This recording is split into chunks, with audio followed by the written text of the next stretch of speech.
She pursed her lips as if sucking on a lemon. He shifted his weight and glanced back at Margie. Yes, ma'am. They're not really priests. Their religion is more like the Aryan nations. You said you saw the— They're hiding right there. She stepped onto the porch and pointed at a white house across the street. Higgins turned to see where she pointed. A flicker of movement to his left caught his attention, a flash of red plaid shirt disappearing behind a garage. What?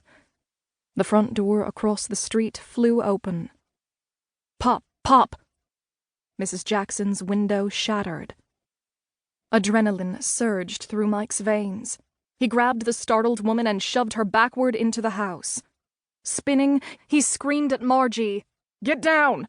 then dropped to the porch on his stomach, scrabbling for his shoulder mic. Pop, pop, pop! Bullets pounded into the wall above him. He couldn't remember the 10 code.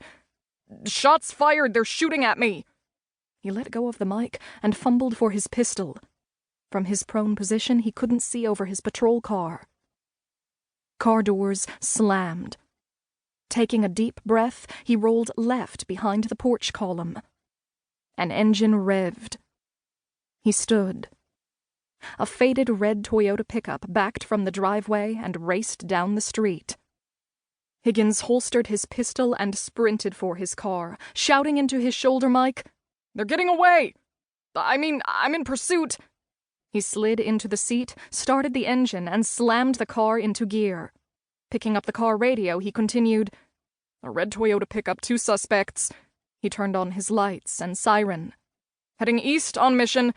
No, they've turned south on—" A hand grabbed his arm. Higgins dropped the mic. The car swerved.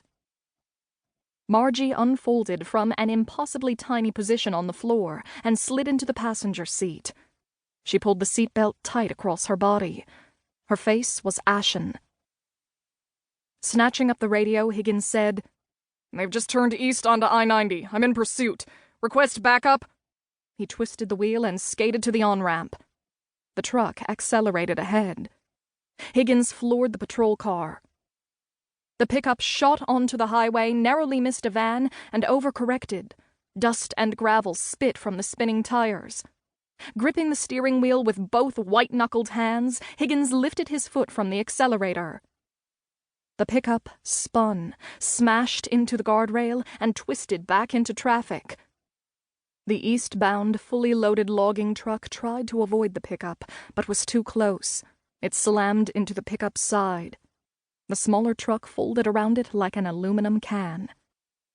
Higgins stopped. As if in slow motion, both vehicles left the highway and plunged into the shallow Coeur d'Alene River, running parallel to the highway. Margie gasped. Reaching for the radio, Higgins cleared his throat. "Dispatch, request an ambulance and tow truck. And I think you can tell Spokane PD they don't need to worry about their Phineas priesthood terrorist cell anymore." Chapter 1. April 15th, 5 years later. I charged from the house and raced across the lawn, frantically waving my arms. "Stop digging! Winston, no!" Winston, my Great Pyrenees, paused in his vigorous burial of some form of roadkill and raised a muddy nose in my direction. "I mean it!"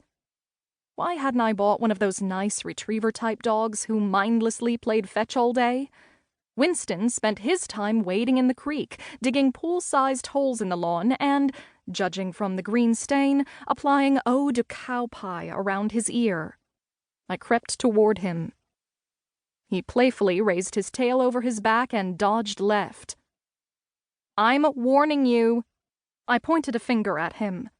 Phthalo blue watercolor rimmed my nail, making my gesture less threatening and more like I was growing a rare fungus. Unfazed, he darted toward the line of flowering lilac bushes lining the driveway, temporarily passing from sight. How could a 160-pound canine move so fast?